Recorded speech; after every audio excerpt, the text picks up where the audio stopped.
picture this.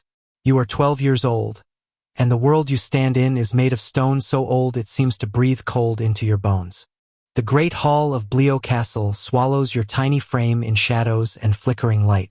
Overhead, banners hang limp in the damp air. Crimson lions, gold-threaded fleurs-de-lis, the proud bloodline of kings and bastards alike. You can almost hear them whisper above you, stories of men who killed and schemed to stitch these symbols into their family's skin. Beneath your slippers, the rushes crackle with rosemary and mint, freshly scattered to hide the stink of unwashed bodies that crowd this chamber. Around you stand men in heavy velvet and fur, their boots dark with mud from winter roads, their voices low and certain. You are the only girl here, but you are the reason they have gathered. They glance at you the way merchants judge livestock, noting your small shoulders, the pale skin beneath your cloak, the weight of your father's name pressed into your bones like a brand. The flames along the walls sputter as a draft snakes through the hall. You pull your cloak tighter, but no wool can warm the fear that curls in your belly. They speak in words you barely understand. Alliances, inheritances, wardships, but you know enough to feel the iron ring closing. You are not a child in their eyes. You are property, land wrapped in skin. Somewhere deep inside, you wonder how a girl traded like coin can ever become more than the price she commands. How does a child bride survive men like these, men who carve kingdoms with girls like you? How does a girl like you grow up to shape an empire? You stand there, shivering beneath those ancient banners, and if you close your eyes you can almost hear the hoofbeats of men long dead, men whose blood still drips through your veins like a secret stain no silk cloak can hide. You are Margaret Beaufort, daughter of a line that was never meant to rule but always dreamed of it, a line born of a scandal that still murmurs through court corridors when courtiers lower their voices. Long before you were a child trembling in Bleau Castle's hall, your family's name was a bargain struck in candlelit chambers, a sin wrapped in royal silk. John of Gaunt, Duke of Lancaster, third son of Edward III, once dared to love a woman named Catherine Swynford, his mistress, not his wife, and together they carved a separate path for a bloodline that was noble yet always slightly soiled. When the king finally blessed their union, when the Pope's ink turned their bastards legitimate, it could not wash away the gossip that clung to your name like damp wool. The Beauforts were never quite royal, never quite common, suspended somewhere in that dangerous space where ambition grows like mold in castle walls. Your father, John Beaufort, Duke of Somerset, fought under the Lancastrian banner in France.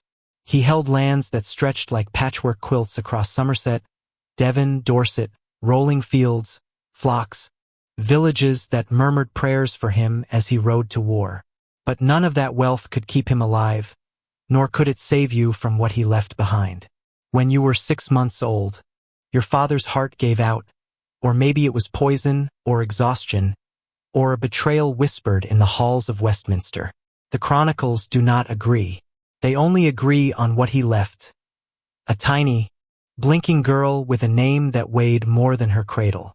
In 15th century England, a father's death was not the end of a child's story. It was the beginning of someone else's. A baby girl with too much land became a prize to be caught, a loose bag of coins sealed up in petticoats. Your mother held you close as long as she could, but even she knew that a widow could not keep a fortune safe when kings and dukes circled overhead. So the crown reached down with a quill and a seal, and your name became property. And so you came to Bleau Castle, the stone fortress crouched in the damp hills of Somerset. Its walls so thick they turned summer into winter and winter into something colder still. They say the castle was built by Normans who wanted to remind the Saxons who ruled now, every block of limestone quarried from the earth like bone. Its halls have heard secrets whispered since the days when your ancestors were just another family clawing for land. William de la Pole, Duke of Suffolk, wears those secrets like a cloak of fur. He is your guardian now, though that word tastes too gentle for what he truly is. He holds your wardship by royal decree, a parchment signed with a king's seal that says your fate is his to barter. William is a man who understands the smell of power, the way it clings to people softer than iron and twice as pliable. He knows that the easiest coin to spend is a girl who cannot say no. You hear his boots first, the low thud echoing through the hall's high arches, before you see him. He stands near the hearth, a man broad of shoulder and thick of neck, his hair dark and sleek like an otter's pelt. Rings crust his fingers. One catches the firelight each time he gestures toward you, as if displaying a prize hawk at market. To him, you are an investment. Lands in Somerset, rents in Devon, forests and mills, rivers that feed gold into coffers year after year. He sees it all in your pale face. Behind him, tapestries hang between narrow windows where the light tries to fight its way through the glass. Stitched hunts, hounds leaping at a stag's throat, lords leaning from horseback with lances poised. The threads are faded, but the story is clear. The hunt is old, endless, and you, little Margaret, stand where the stag stands. The stone beneath your slippers is cold, always cold. Somewhere high above, a draft sighs down the corridor, rattling the rushes underfoot. The smell of rosemary tries to hide the truth, but it cannot mask the breath of horses in the courtyard or the sweat of men who have ridden miles through rain and mud to claim their piece of you. You listen to their voices the way a rabbit listens for the crack of twigs in the brush. You know what they see when they look at you. Not a child, but a link in a chain of land and title stretching from the cradle to a man's pocket. Outside these walls, England is a land at war with itself. The throne wobbles like a three-legged stool. Lancaster and York rip each other apart in fields soaked with arrows and betrayal. Men fight for crowns they claim by blood that is never quite pure enough, always too tangled with cousins and rivals. In this world, loyalty is a coin tossed into muddy roads. And girls like you, girls born with more acres than brothers, become tokens shuffled between desperate men in cloaks of ermine and velvet. They stand around you now, their voices rising and falling in Latin and Norman French and the crisp, cold syllables of the New English court. They talk of treaties, dowries, alliances that must hold the realm together like a half-rotted plank holds a drowning man. One day they will teach you to smile as they say these things, but tonight you know only the dread that pools in your belly like cold broth. Your eyes flick from face to face. You find your mother in none of them. Margaret Beaufort, your mother, is far away tonight, locked in her own small battle to hold on to scraps of freedom. She is a woman who knows that her daughter's body will be the hinge on which kingdoms swing. She has told you that a girl's silence can be sharper than a blade, that your mind is your only inheritance they cannot claim outright. You hold on to that like a coal tucked beneath your ribs, small and hidden but burning enough to remind you that you are not dead yet. In the hall, William de la Pole raises his hand, the firelight catching on his signet ring. He speaks of your lands as if reading from a ledger. Somerset, Devon, Dorset. Names that mean sheep and barley and men who bend the knee to whoever owns the deed. He does not say your name with tenderness. He says it like a price. A boy stands behind him, thin as a sapling in winter, his hands too big for his sleeves. John de la Pole, 14 years old and about to be your husband. You steal a glance at him, this stranger boy who will soon claim your bed and your inheritance both. He stares at the rushes beneath his boots as if they might swallow him whole. You see his youth and wonder if he is as scared as you, or if boys are taught to hide that fear behind steel and silence. Around you, the hall creaks and breathes. The banners whisper. Somewhere in the dark corners, servants wait to sweep away the herbs that have grown sour under so many boots. When these men leave, they will carry your future in their saddlebags. A signed contract, a promise sealed in candle wax and cold ink. One day, when you are older, you will remember this smell. Damp stone, burning tallow, rosemary crushed beneath a nobleman's heel. You will remember how your hands stayed still at your sides while men spoke of your womb as if it were a field to be plowed and harvested. You will remember the flicker of a boy's glance before he looked away, ashamed to meet the eyes of the prize he was about to claim. And you will remember, too, the small ember inside you that refused to die, the quiet vow made by a girl with no voice but secrets sharper than a blade. You will remember that even a hunted thing can learn the scent of blood and wait in the shadows for its chance to strike. Picture this. The sun has barely risen behind the hills of Somerset, and yet the chapel at Bleo is already alive with the quiet shuffle of velvet hems brushing ancient stone. Outside, February breathes frost over every branch and rooftop until the world looks dipped in pearl dust.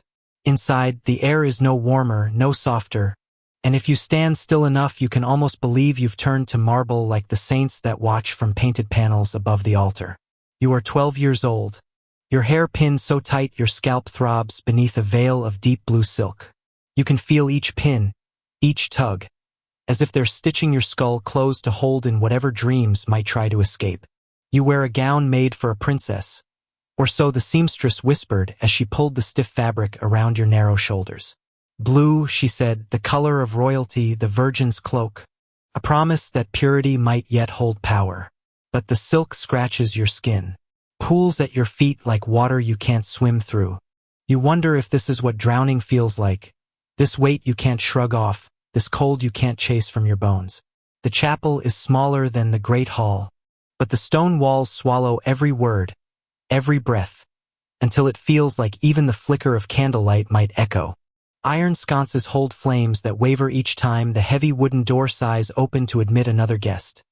A bishop in fur-lined vestments, a pair of solemn priests, a handful of lords and their wives wrapped tight against the winter damp. They take their places on benches that creak beneath velvet and brocade, eyes sliding to you where you stand beside the boy who will be your husband before this hour ends. John de la Pole stands so close you can feel the tremor in his arm when it brushes yours. He is 14 but might as well be 40 for how far away his face seems when you dare to glance at him. He has the soft jaw of a child not yet claimed by manhood, eyes that flick from you to the priest to the floor as if afraid of what they might find if they linger too long anywhere. His hands hang at his sides, big and bony, the knuckles scraped raw from some boyish game he no longer has time to play. When he shifts his weight, his new boots squeak on the cold flagstones and the sound makes him flinch as though the stones themselves are scolding him. The priest raises a hand and the hush that falls over the chapel is so complete you can hear the rushes under your slippers sigh as you shift your weight. Outside, somewhere beyond these walls, crows caw in the bare trees, mocking your vows before you've spoken a single word. The bishop's voice breaks the silence, a chant of Latin syllables that taste of incense and finality. Ego Johannes. The boy's voice cracks like a branch beneath a hunter's boot. He swallows, tries again. Ego Johannes excipioti Margaritum. I, John, take you, Margaret, to be my wife. The words drift into the stone and vanish there, but they do not vanish from your skin. You feel them like the cold blade of a knife laid flat against your throat. Not cutting yet, but promising. When it is your turn, your own voice does not tremble. You have been taught how to speak these lines since you were old enough to walk. You could say them in your sleep. You could mouth them in silence, and they would bind you just the same. Ego Margarita excipioti Johannum. The Latin is a shroud, wrapping your tongue, binding your ribs. You say the words because not saying them would change nothing.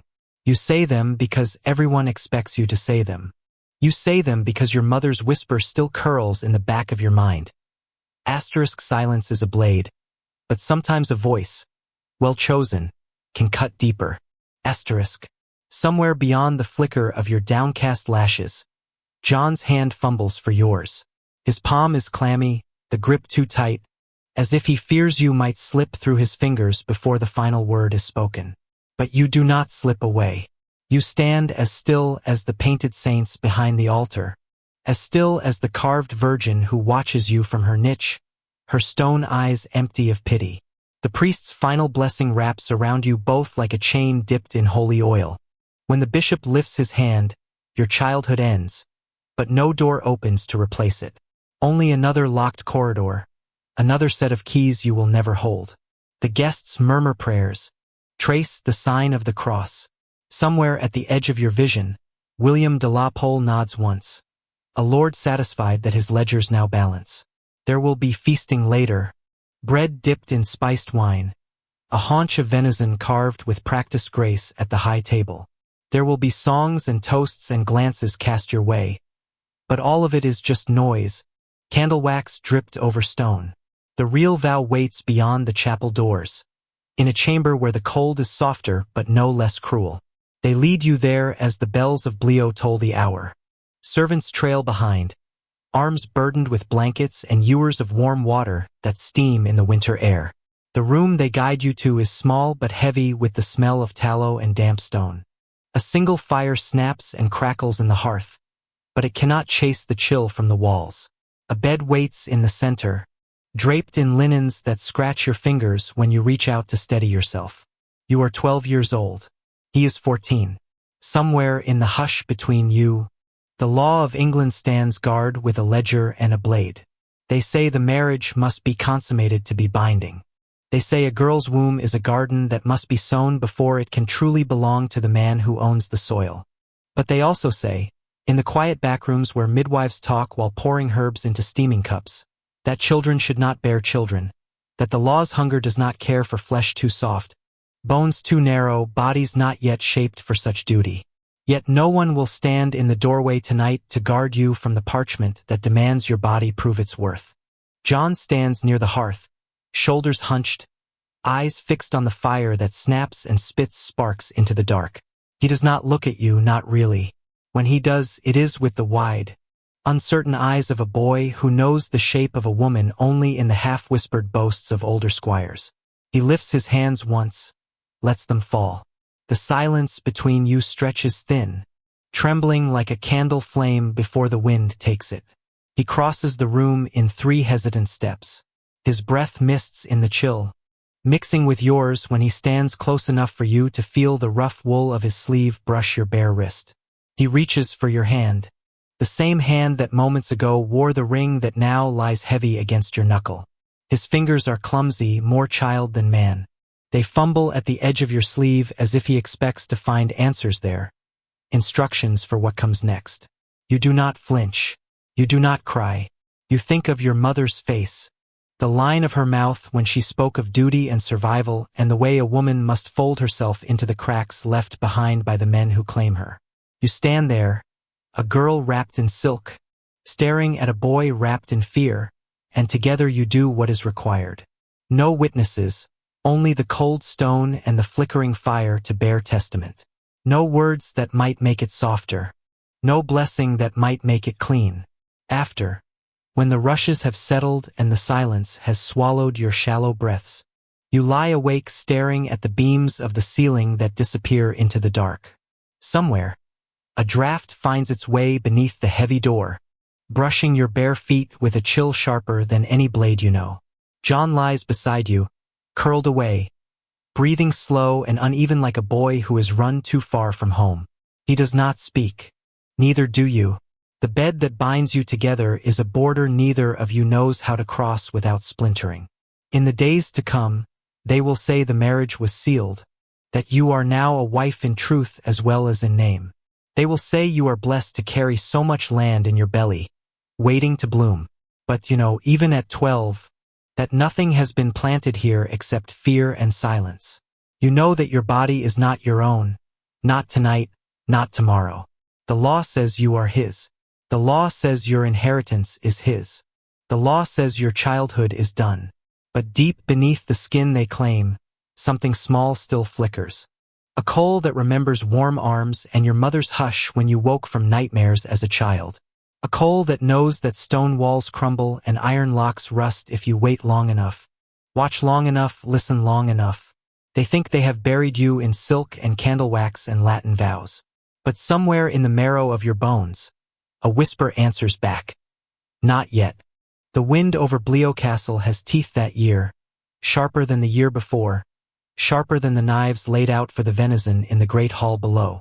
You feel it in your bones each morning when the shutters rattle in the early light, when the rushes near the hearth lie damp no matter how many times the servants sweep them clean. You have been 13 for 3 months when the news comes to you, though by then the girl who turned 13 is not the same girl who turned 12 beside that altar. Some part of her stayed behind in that cold chapel, sewn into the hem of the gown they never let you keep. You are in the small solar above the hall when William de la Pole's man finds you. The light is thin through the narrow window, smudged by breath and frost. In your lap rests a square of linen stretched taut in a wooden hoop, a delicate thing meant for the altar cloth at the chapel, white as lamb's wool, meant to soak up the prayers of men who will never speak your name except in passing. Your fingers are stiff from the cold, but they move all the same, drawing gold thread through the weave, line after line of small, obedient stitches. They gleam in the firelight when you shift your wrist, a flash of something precious against the drab of your sleeves. You do not hear him come in, only the soft clearing of a throat, the hush that falls when servants know to disappear before the business of men begins. William de la Pole stands in the doorway, a shadow darker than the stone behind him, the fur of his collar brushing his jaw like a beast too tame to bare its teeth. He does not sit. He does not cross the room to greet you as kin or ward or girl barely out of childhood. He stays near the door, one hand curled around a letter whose seal is already broken, its contents already weighed and filed away behind his calm eyes. When he speaks, his voice is soft, careful, as though he were reciting the price of grain or the yield of an orchard after a hard frost. He says your husband's name the same way he might say the name of a horse gone lame on the winter road. An asset lost, regrettable but replaceable. John is dead, he tells you. Sickness took him, as sickness often does boys too soft for war and women alike. He does not speak of sorrow. He does not speak of you, the widow left behind before she could truly be a wife. He speaks only of what comes next, wardship, dower rights, arrangements to be made before your belly might swell with a claim no man wants to contest. You look at him over the rim of your embroidery frame. The needle stills between your fingers, its golden thread dangling like a promise half-spoken. His face is unreadable, broad and heavy-lidded, carved by years of courtly smiles and secrets traded for silver and lands. He watches you watch him, and for a moment you wonder if he expects tears, some display of soft despair to reassure him that you are still only a girl, pliant and harmless. But you do not cry. The tears dried somewhere between the chapel and this small chamber where your fingers learned to keep busy while men weighed your future like meat on a scale. Instead you lower your eyes back to the linen. The needle dips, rises, slips through again, the tiny gold knot blooming beneath your thumb like a star pressed into cloth. Each stitch binds you to silence, binds you to a patience they do not see coming. Outside the window, the courtyard rings with the chatter of grooms and the stamp of horses restless in the frost. Somewhere down there, a pair of doves roosts beneath the eaves, their soft cooing drifting up through the cold. The world turns, uncaring. John is dead and you are alive, a fact as plain and cold as the stone beneath your feet. William waits a moment longer, perhaps expecting some question, some girlish plea for comfort, but you give him none. You hold the frame steady in your lap, your shoulders squared as though they belong to a statue rather than a child. When he sees no tremble in your hands, he shifts, clears his throat again, and turns back toward the door, the letter still pinched between his thick fingers. When he is gone, you let the needle rest against your palm. The gold glimmers in the pale light, bright as a promise you have yet to speak aloud. The cloth in your lap holds dozens of tiny mistakes, hidden beneath careful threads. Slips of the wrist, tangles knotted small enough to vanish if you do not look too closely. But you know where each one lies. You know how to mend them if you must. Somewhere below, the kitchen's rouse for supper, the smell of roasting meat and burnt onions drifting up the stairs in lazy curls. You listen to it all, the clatter of pans, the barked orders, the hiss of fat dripping onto coals, and you think of John's thin face, the way his eyes skittered away from yours on that first night when the fire between you could not warm either of you. You think of how small you both were, how heavy the words they pressed between your lips. You think of the way you lay awake, staring at the ceiling beams as if they might speak back some truth you were too young to name. He is gone now and you are not. You are 13, a widow before you have learned how to be a wife, a ward once more before you have learned how to be a mother. In this cold stone castle, with its banners and its damp rushes and its men who talk in ledgers, you feel the truth settle in your belly like a coal tucked deep where no one can find it. Silence kept you safe when your mother could not. Silence will keep you safe when husbands die and guardians scheme, and kings remember your name only when they need a treaty stitched shut with a girl's thin hands. You thread the needle through the linen again. Gold splits white, steady as breath. You imagine each stitch is a word unsaid. A vow not sworn in the open air but pressed tight to your ribs where no man's letter can reach. In the hall below, the lords will drink to your husband's soul tonight. They will lift cups of spiced wine and whisper prayers for a boy they barely knew.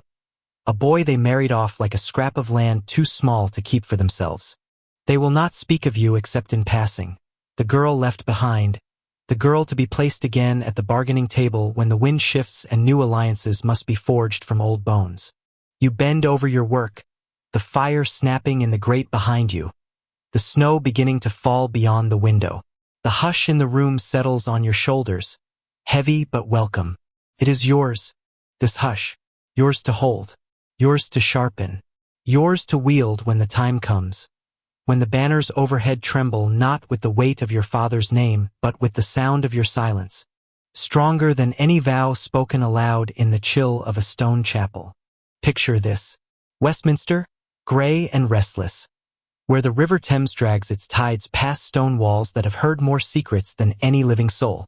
The palace sits like a living creature breathing in the mist that curls from the water, seeping into tapestries, crawling beneath doors, licking at the ankles of noblemen who wrap themselves in velvet and fox fur but never quite feel warm. You are 14 now, though in truth the line between 13 and 14 blurred somewhere between the moment you laid your first husband to rest and the moment they told you your name would be spoken beside another man's. You stand in the passage that leads to the chapel, your slippered feet silent on the black and white tiles polished by centuries of ambition. You feel the cold through the soles, feel it reach up your spine like a whisper, reminding you that here in Westminster, nothing is warm for long. Not loyalty, not promises, not the skin of a girl bartered a second time before her childhood has learned how to weep properly for the first. He waits beyond the doors, Edmund Tudor, 24 years old, bearing the blood of a Welsh servant's son twisted together with a half-royal claim that makes him dangerous enough to matter and expendable enough to be used.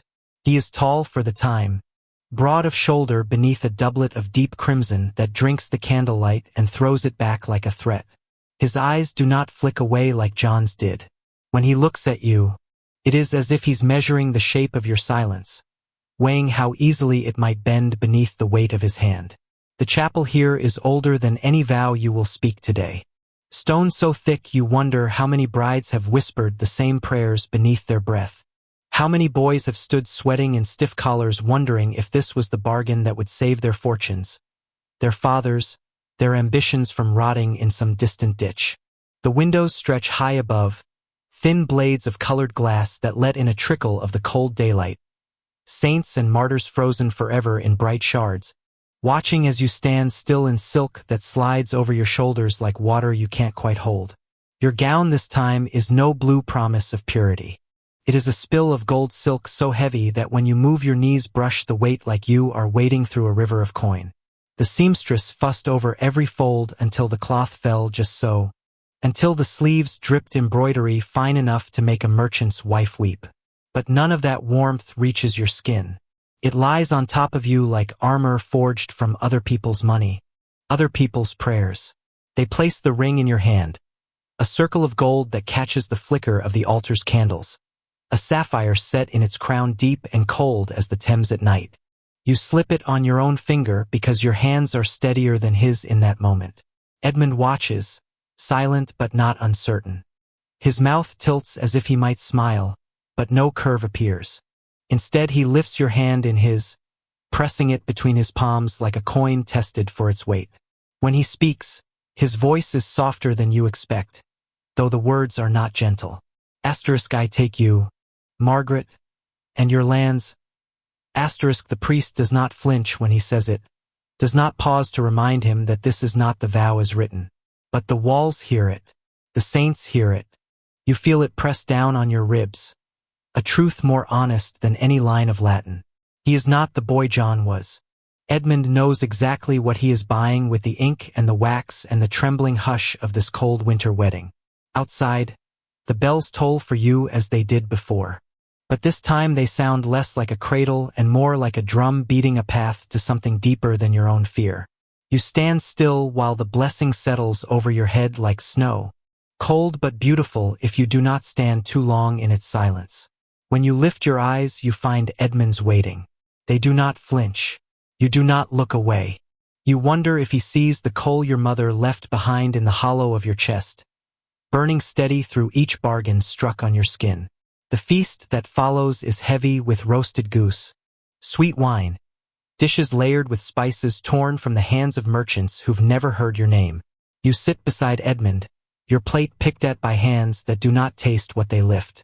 Around you, laughter rolls like warm breath, but none of it touches the small space between your shoulder and his. When his hand rests on your wrist, it is not the fumbling brush of John's cold palm. It is a claim, deliberate, pressing, a promise that tonight there will be no polite fiction, no gentle silence to shelter your bones. Later, when the plates have been cleared and the torches sputter in brackets along the corridors, they lead you to him like they did before. But this chamber is not small and hush-quiet like Blio. This one is grand and echoing, the walls hung with tapestries of battles won and beasts slain, lions tearing at the throats of deer, dragons pierced by saintly lances, men standing triumphant over monsters carved from the same cloth as they are. You wonder which one you are tonight, the beast or the trophy. The fire burns low but steady in the grate. A basin of warm water waits on the table, steam curling into the ceiling beams as if trying to climb away from what must happen here. Edmund stands by the hearth, back half-turned as if this were merely another negotiation to be studied before it is signed and sealed. When he faces you, his eyes do not flicker away. He holds your gaze while he steps closer, while his hands reach for the edge of the silk that binds your shoulders tight. The cloth slips easily, whispering down your arms until it pools at your feet, a river of gold surrendered to the rushes beneath your toes. He does not speak. You do not ask him to. You stand very still, every muscle locked as if by doing so you can keep the night from moving forward. Hold this moment in its breath before it breaks. But it does break. It must. Because the law says so. Because you think of the cold corridor outside, the wind off the Thames that will be waiting when dawn comes. You think of your mother's hands lifting you from a cradle you can barely remember, of your father's name scrawled in ink on a will that made you worth more than any man who might love you for your silence alone. You think of John's boyish fear, the way he curled away from you when the darkness pressed too close. Edmund does not curl away. He leans in, breath warm on your throat, the weight of him pushing you down into the bed that was made for this moment long before you ever drew your first breath. There is no softness here, no hush of apology. There is only the press and stretch of skin, the breath caught at the back of your teeth because you know not to cry out, because to cry is to break the bargain, to give him something more than what was purchased. You keep your eyes open. You stare past his shoulder to the canopy above, velvet draped like a cathedral vault that holds no saints, no prayers worth saying. When it is done, he does not linger. He shifts away, the heat of him receding like a tide pulled back to the sea. You lie there, breath shallow, heart steady as a drum muffled by thick wool blankets. Somewhere below the window, the Thames keeps moving, carrying secrets to the sea that no one will ever dredge back up whole. You know before the moon shifts that something has taken root. You feel it in the dull ache low in your belly, in the hush that settles over your thoughts like a veil. They will call it a blessing, this seed planted in a girl barely grown. They will pray over your belly as if it were an altar more sacred than the stone where you bent your knees this morning. They will watch your hips swell, your ribs press out like a birdcage opened too soon for the creature trapped inside. Edmund sleeps beside you, one arm draped over his chest as if to guard the prize that beats beneath his ribs. You lie awake beside him, eyes open, breath slow. You do not dream of freedom.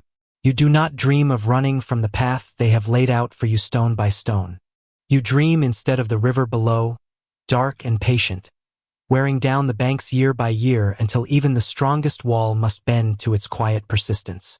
When dawn comes, you will rise. You will wear gold again, the ring heavy on your finger, the bruise of his touch hidden beneath sleeves stitched by hands paid to make you beautiful. You will carry the seed inside you like a secret vow. Not to him, not to the crown, not to any man who might think he owns the harvest that grows in the hush of your womb. You will carry it because you must, because you are Margaret, because you have learned already that silence is not the absence of power. Sometimes it is the sharpest blade you will ever wield. Winter wraps itself around Pembroke like an old wolf that knows every crack in the stone, every draft that slips through arrow slits meant to keep out enemies but never the cold. The sea beyond the castle walls snarls all night against the cliffs, waves smashing themselves to foam while the wind tears through the courtyard and howls at every shutter and latch. Inside these walls, the fire in your chamber is fed hour after hour by servants who mutter prayers each time the logs hiss and spit sparks, as if the flames themselves might keep death from sniffing out what warmth remains. You are 14, but the world has decided that your bones will carry more than they were shaped to bear. Edmund is gone before the snow can settle on his grave. Fever carried him off like a debt repaid in sweat and delirium. A man who thought himself too shrewd to die in his bed, undone not by a blade or a traitor's kiss but by heat that gnawed at his mind until his words made no sense at all. You were not beside him when he slipped under. They kept you apart because of the child you carried, because even then your belly was worth more than your tears. They let you know only when the sheets were stripped from his bed and the shutters thrown wide to drive out the sickness with the sting of salt air. Now they watch you like you are a piece of fragile cargo lashed down against the winter gales, whispering that you must rest, that you must eat, that you must pray, but the child comes when it chooses, not when they bargain for it. Each day the sea pounds the rocks below Pembroke's walls, and each night your belly grows heavier, your breath shorter, your dreams darker. You dream of your mother's voice calling you home, but you wake each dawn to stone walls and the creak of floors that have held too many girls like you. Girls turned to vessels before they knew the taste of their own strength. When the pains come, it is not with the mercy of warning. They grip you while the wind rattles the shutters like a fist pounding to be let in. The midwife hovers at your elbow, a bent woman with hands that smell of lavender and old iron, her sleeves rolled back to the elbows, her hair pinned tight as if she means to wrestle the child from you with nothing but the grit in her spine. Candles gutter in iron holders stuck into the stone walls, the shadows they cast trembling each time you draw in breath and bite it down behind your teeth. They have laid herbs on the hearth, sage, rosemary, handfuls of mint crushed between stones until the air reeks of green bitterness that sticks to your tongue. Somewhere, a priest chants soft Latin, words meant to ease you into grace. You do not cry out at first. You hold the pain close, curled into the hollow of your hips like a secret. You think of Edmund, burning in his bed while you lay alone in yours, and wonder if his ghost watches you now, curious to see what comes next. But there is no warmth in that thought, only the cold edge of knowing you are alone here in this chamber, surrounded by stone thicker than any prayer the priest mumbles at your bedside. When the pain grips harder, you bury your fists in the coarse blankets piled high around your legs. The midwife's voice cuts through the droning of the priest. Push, my lady. You must push now. The words feel like commandment and curse all at once. You do as you are told because there is no other road but forward. No way to gather the torn scraps of girlhood you shed with each wave of pain. Hours slide past in a haze of fire and salt. You taste blood at the back of your throat where you have bitten down on your own tongue to keep from screaming your fear into these stone walls that never forget a sound once they swallow it. The priest's words spin like cobwebs overhead.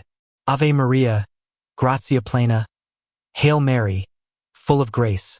The midwife's hands press hard at your knees, the coarse weave of her sleeves scratching your skin raw as you fight to remember where your breath lives inside you. When it comes as all new kingdoms do, with blood, and a tearing that feels like the cracking open of the world. A cry splits the hush at last, not yours but the child's, fierce and ragged like gulls wailing above the sea cliffs. The midwife lifts him to the thin light of dawn pushing through the high windows, his skin red and slick as the inside of an oyster shell pried open by force.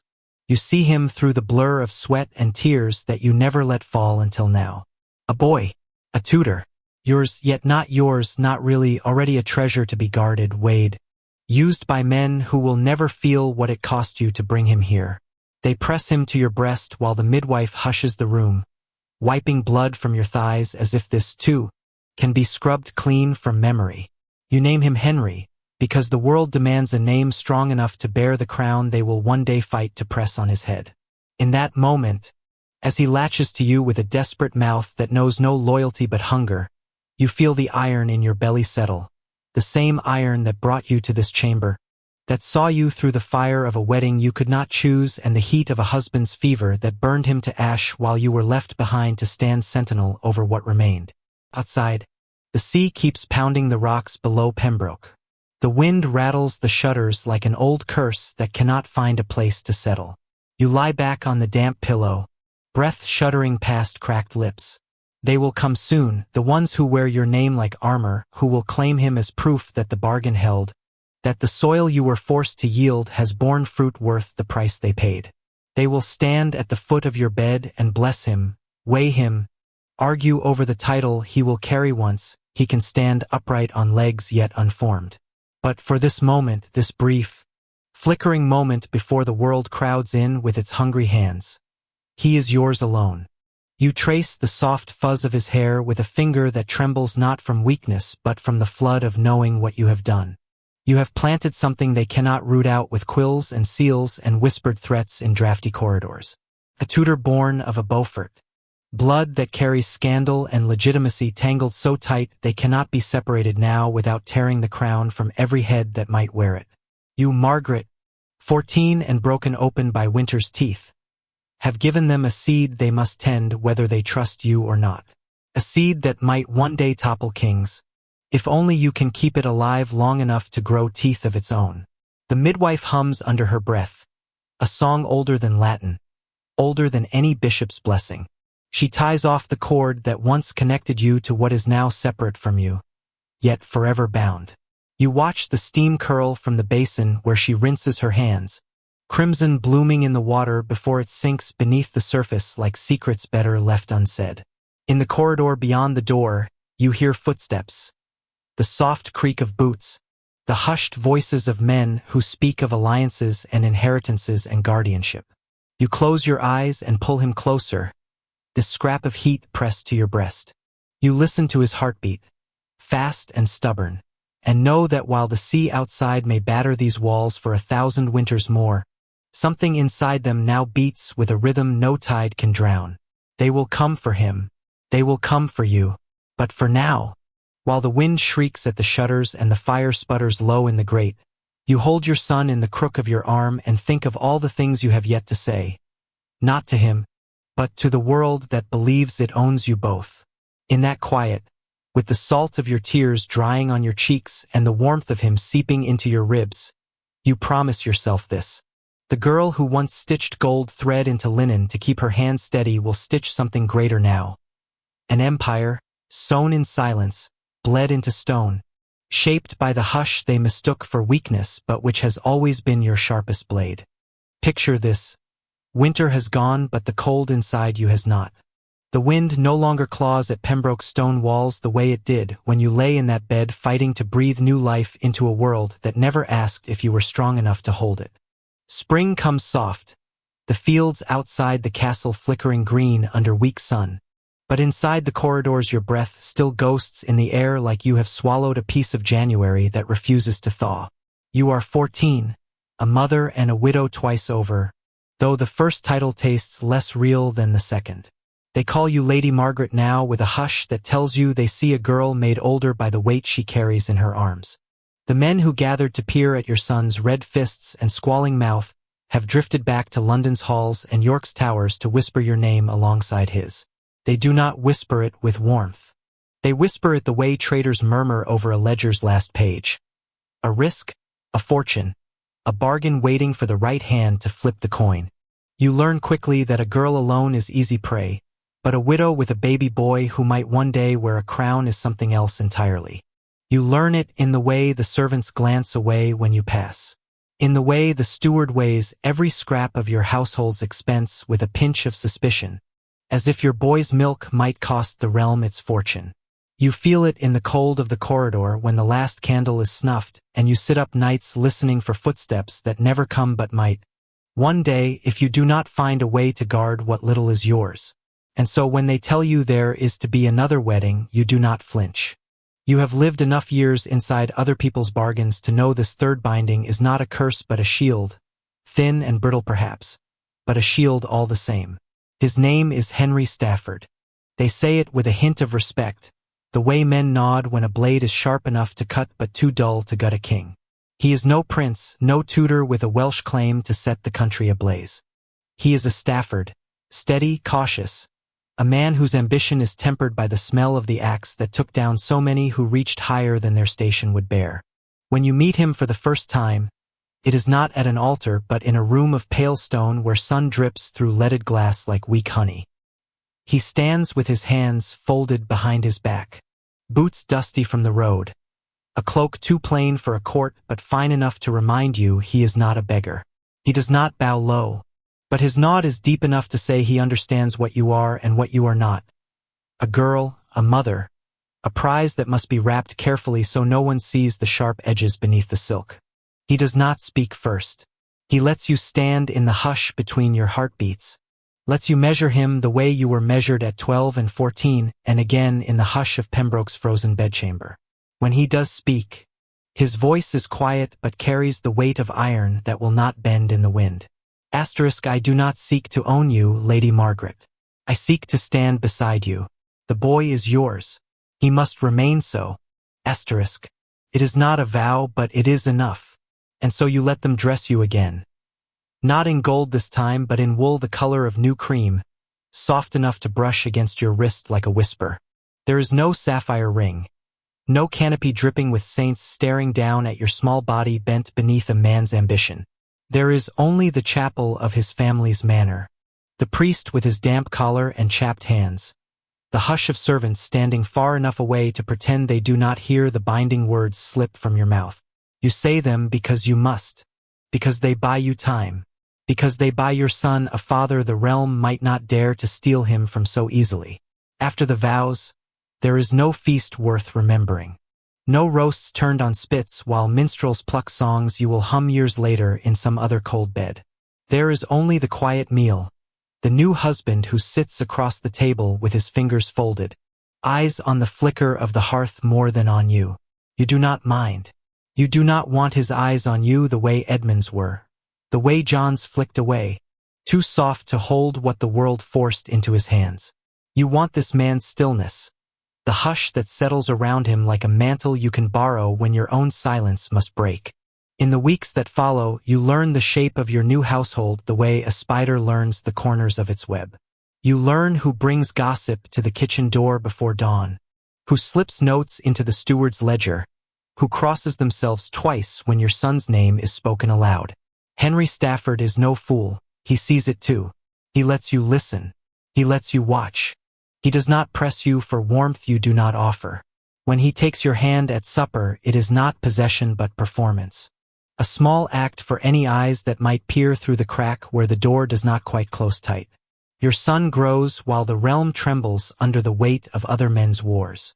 In the hush of your new chambers, you nurse him while your husband's voice murmurs low at the hearth, counting coins, measuring alliances, weighing what is owed and what must be spent to keep his name, and yours, from the parchment where traitors' names are inked before the axe falls. You listen with your head bent over the child at your breast, your mind knitting each word into the growing tapestry of what you are learning to become. It begins small, as these things always do. A letter passed under a door when no one watches. A coin slipped into the palm of a man who knows how to carry news faster than a courier's horse. A promise made to a cousin's cousin who has a husband on the wrong side of the Yorkist line. You do not raise banners. You do not speak treason. You do not swear oaths that could hang you by dawn. You only listen. You only lend a coin here, a blessing there, enough to keep the seeds buried deep in the winter soil until spring comes and they can break the earth in riotous bloom. Henry Stafford does not ask you where the silver goes when you lift your pen to sign your name at the bottom of a letter that will ride under wax to men whose voices roar loud enough to topple dukes. if given the chance. He does not ask because he knows, because he sees the steel buried beneath your silence and has chosen to trust that it will keep you both alive longer than any sword he could raise on a muddy field. He drinks his wine at supper and says nothing when your eyes drift to the door where a courier waits in the hush beyond the candle's reach. Some nights, when the wind rattles the shutters and your son shifts restless in his cradle, you lie awake beside a man who does not curl against you for warmth but keeps his distance like a wall you asked for and were given freely. You listen to the hush between his breaths and think of your mother, her fingers brushing your hair back when you were small enough to believe the world might love you soft and whole. You think of John, whose trembling hand held yours as if it could hold back the tide of men who weighed you in coin. You think of Edmund, whose heat carved you open and left behind a boy who might one day carry your silence like a banner. And you think of what you are now, not a girl, not only a mother, not only a wife. When the midwife comes to check on the boy, she dips her head and says he grows strong. My lady, you nod and lift him from his cradle.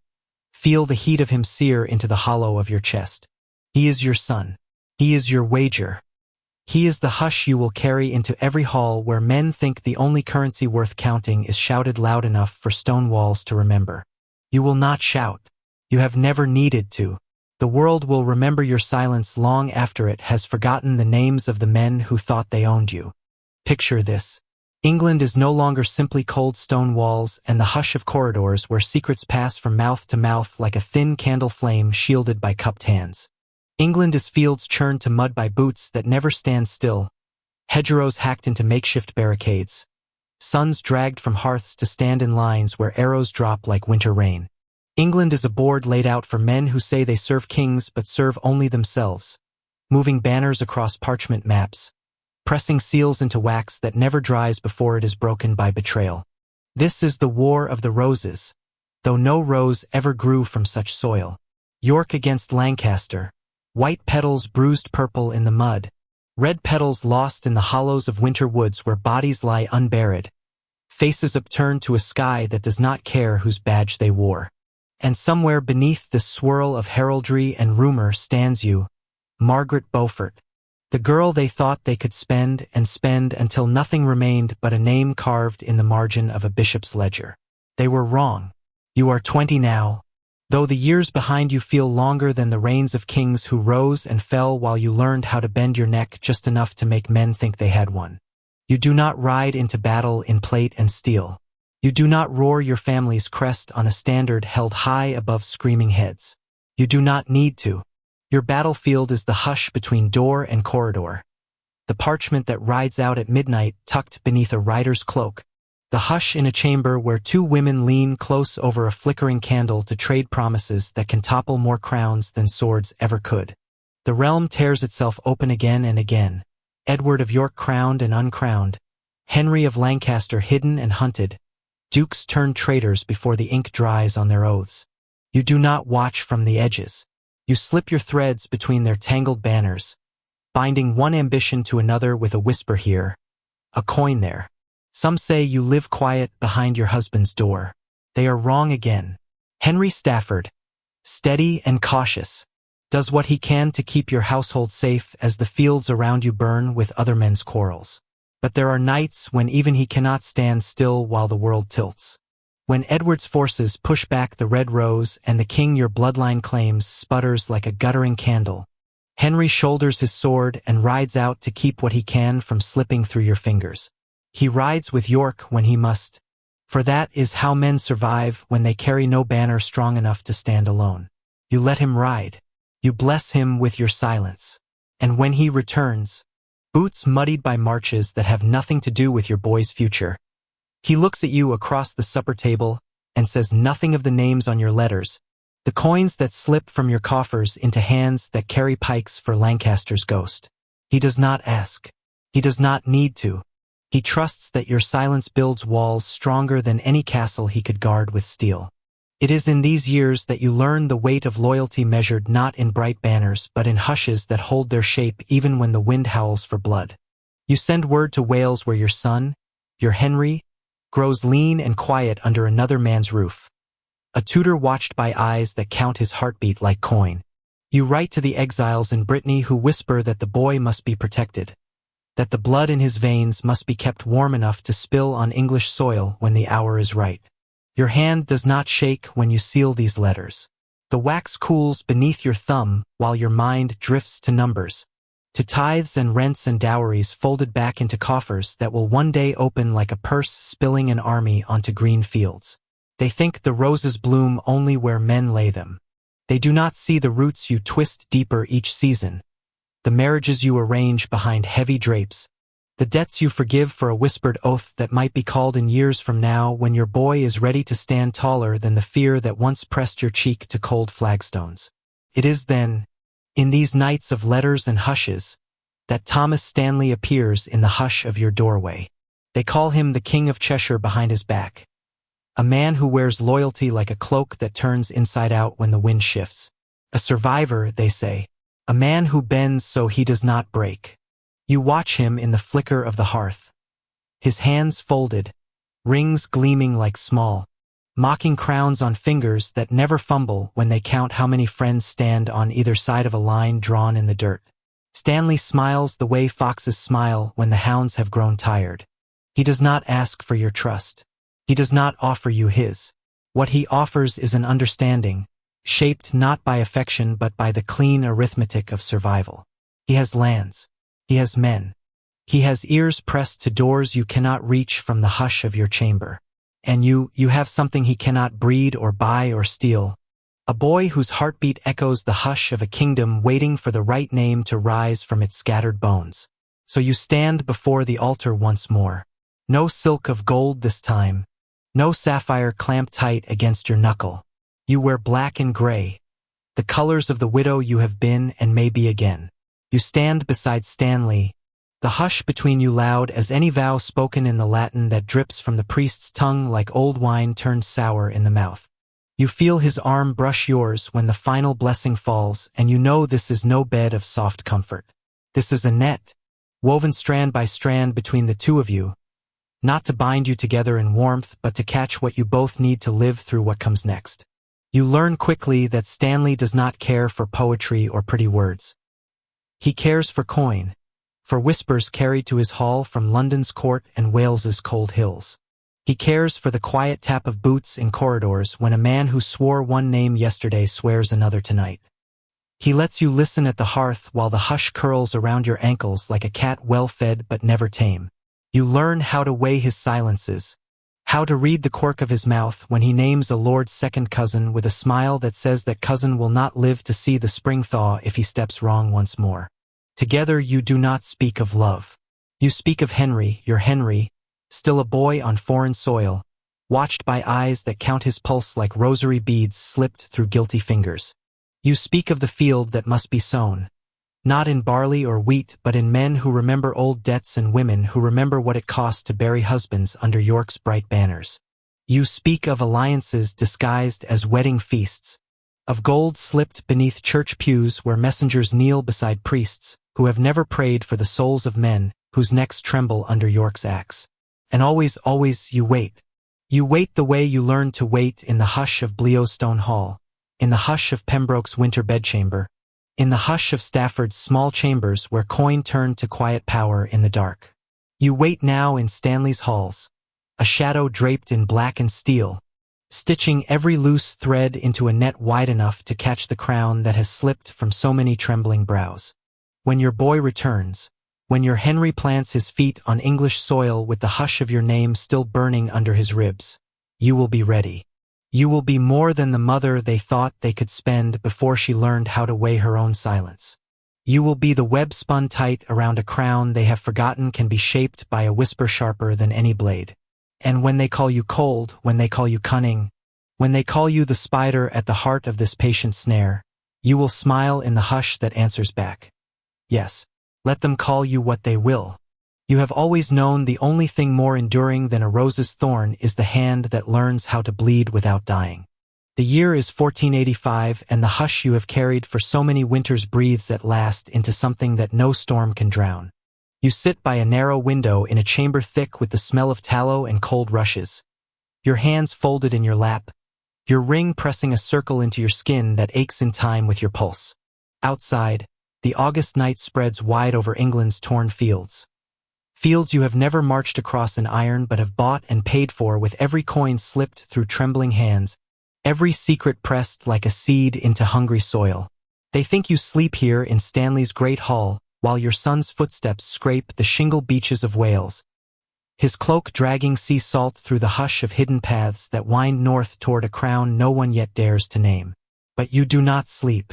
You sit by the window and listen for the wind to bring you news. News wrapped in the voice of a rider pulling his horse to the gate at dawn. News inked on scraps of parchment so thin the candlelight ghosts through the words before you can steady your breath enough to read them. When the messenger comes at last, his boots dripping mud on your flagstones, you do not stand to greet him. You let him kneel, head bowed, the hush of your chamber pressing down on his shoulders heavier than any blessing he might carry from his priest. He does not meet your eyes. He does not have to.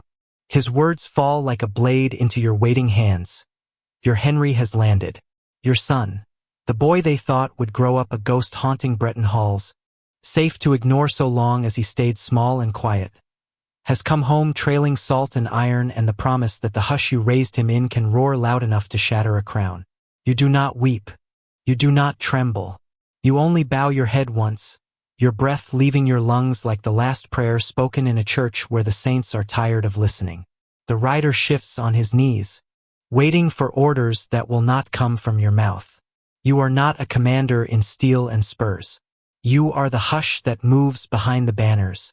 The whisper in the corridors where Stanley's men polish their pikes and test the edges of blades. They will not swear for king or pretender until the moment the wind shifts for good. And so you wait. Days spool out like spun flax. Every letter that finds your hands drips news of hedgerows trampled by boots, of barns stripped bare to feed men who sleep on muddy cloaks with your son's name curled under their tongues like a coin they dare not spend yet. Richard wears his crown in London and dreams of the boy king's bones he buried beneath a staircase, believing that grave would anchor him to the throne no matter how many Lancastrian ghosts rattled their chains at the gates. But ghosts do not crown kings. Mothers do.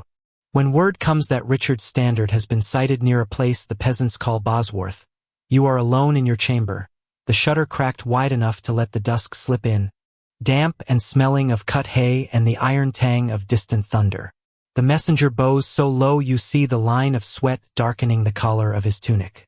He waits while you read, your eyes tracing each word like a seam you have stitched so many times you could do it blind. Your son stands within a day's march of a king who has murdered brothers, nephews, trust. Your son stands with men who would trade their souls for coin if it weighed more than honor. Your son stands at the edge of England's breath. A boy who was your child before he was their cause, who was your hush before he was their roar. You let the parchment drop into the brazier where the coals sigh it to ash. You watch the edges curl, the ink bubble and vanish into smoke that threads through the chamber and is gone. No witness but the dark.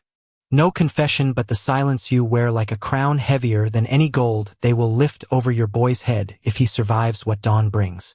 When the battle comes, you are not there to watch Richard's banner pitch forward into the blood-wet grass of Bosworth Field. You do not stand in the churn of hooves and iron where men die face down in hedgerows thick with summer nettles. You do not hear the snap of the white boar standard torn from its mast, the sharp cry when Stanley's men, your husband's men, your men by proxy of the hush you spun in every cold corridor where you listened and learned, wheel their pikes away from Richard and turn the field to your son's favor. But you feel it. You feel it in the way the hush lifts inside your ribs when the final messenger rides through the dusk to kneel at your hearth. His voice breaks when he says the name. Henry. Not Henry your son. Henry your king. Henry the seed you bled for in the stone womb of Pembroke Castle. The boy they called ghost, traitor's brat, exile. Henry the echo of every vow you stitched into linen with trembling fingers when you were 12 and the world thought it owned your body, your breath, your silence. Richard lies stiff in borrowed earth. His crown cracked loose from a skull that thought blood alone could bind it to a throne. And you stand at your window and breathe. You stand in the hush and know that your silence outlived every shout they hurled at you when you were only a girl too small to say no. You stand and know that your hush is England now, Your hush made flesh and crowned in the name of a mother they will call cold when they speak of you in the same breath they praise your son. Queenmaker, they will say when they find the courage to admit it. Not queen, never that. But the hand behind the curtain, the whisper in the dark, the seamstress of kingship sewn from scraps no man thought worth the saving. And you stand there, Margaret, the hunted girl, the child bride, the widow, the mother, the hush that became an empire, the silence they thought was your chain and which turned out to be your blade. The night hums with insects beyond your window. The candle burns low. Somewhere in London your son tries on the crown for the first time. His head heavy with a kingdom he cannot yet carry alone. But he will not carry it alone. He never has. The battlefields are quiet now, or quiet enough that the crows grow fat on what the crown once called loyalty. The banners that once snapped above muddy fields lie folded in cedar chests that smell of mothballs and old prayers. The roses, red and white, bleed into one another on heraldic shields painted fresh to hide old grudges. England, so long carved up by cousin's blade and uncle's betrayal, breathes again, though each breath tastes of what it cost to make a boy king out of a mother's silence. You walk the polished halls of Westminster not as the wife of a lord waiting for her husband's favor or the pawn of a duke measuring how many children your womb can buy. You walk as my lady the king's mother, a title that clings to you heavier than any crown could. No one dares to say your name without bowing their head, without tasting your hush in the back of their throat. They whisper that the boy who calls you mother does not move a piece on the chessboard of England's new court without first turning to the shadows to see if you stand there, watching. And you do. You stand in the hush behind the throne, your skirts brushing polished stone, your fingers folded in the sleeves of gowns dyed deeper than any widow's black. You sign decrees in the small hours when the boy king is too young still to see how parchment shapes kingdoms more surely than steel. You smile for courtiers and slip coins to scholars, to priests, to loyal scribes who carry your voice into corners no lord's blade can reach. They see your piety, the prayers whispered at dawn beside the king's bed, the beads of your rosary slipping through fingers that once traced gold thread through altar cloths in cold stone chambers while you waited for men to decide where your body would sleep. They see the chapels you raise from old ruin, new stone laid over old bones as if your own soul can be scrubbed clean by building walls thick enough to keep out the ghosts. They see the colleges too, Oxford, Cambridge, libraries whose shelves drink candlelight late into nights when boys whose mothers have no crowns press their eyes to books you paid to bind and protect. They see the schools, the students, the monks scribbling truths into parchment that might outlive the hush you gave them. And they see the hunger beneath the prayers, too, the iron sewn into the soft cloth of your generosity. They see how every coin buys loyalty, how every charter buys remembrance. They bow when they see you walk the cloisters, my lady the king's mother, and they pretend the hush you wear like a veil is only piety, not power shaped into the likeness of salvation. Your son grows older. His back straightens beneath robes heavy with the rose that is both white and red. The blood of York pressed to the lips of Lancaster so no more children must lie cold in shallow graves carved into English clay. He has sons of his own. A prince whose hair gleams gold in the sunlit courtyards of Westminster. A promise that what you stitched into your silence will not unravel before the world has time to forget how close it came to tearing itself apart. You watch him from a distance you built with your own hands. You do not press your palm to his crown when he kneels before the altar. You do not whisper your hush into his ear when the council bickers over who owns whose breath. You have taught him enough. You have given him enough. Your hush is no longer his armor, it is his inheritance. When you feel the winter creep into your bones, not the sudden blade of Pembroke's salt wind but a softer frost, the ache that comes from too many seasons bent over maps and sealed letters, you do not fear it. You slip away from court into stone halls that remember your footsteps better than any coronation trumpet. You kneel where you have always knelt, your back straight, your hands folded, your mouth shaping prayers that sound like secrets given back to the saints you bargained with when you were 12 and afraid of every shadow. And when you lie at last beneath the vaults of Westminster Abbey, they do not wrap you in gold or crown you in jewels you never wore while living. They cast you instead in iron and bronze, your hands pressed together, your eyes closed in a hush that can no longer be broken. You lie there still, my lady the king's mother, in the same stone that swallowed the vows you spoke in cold chapels, the same hush that held your heartbeat when the world forgot how to count you among the living. Visitors pass. Their feet echo off the flagstones polished by centuries of whispers. Students in robes who read your name carved into brass.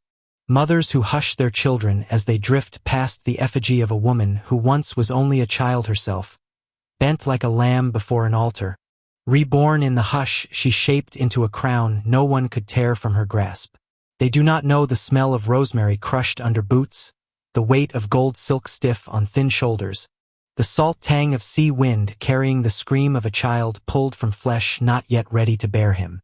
They see only the folded hands, the calm mouth, the hush pressed so deep into bronze it hums through the stone walls long after they have gone.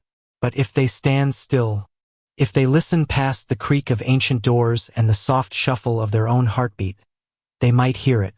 The whisper of a girl who never asked for a crown but carved a throne from her silence all the same. The child bride rebuilt herself into steel and bent England to her will.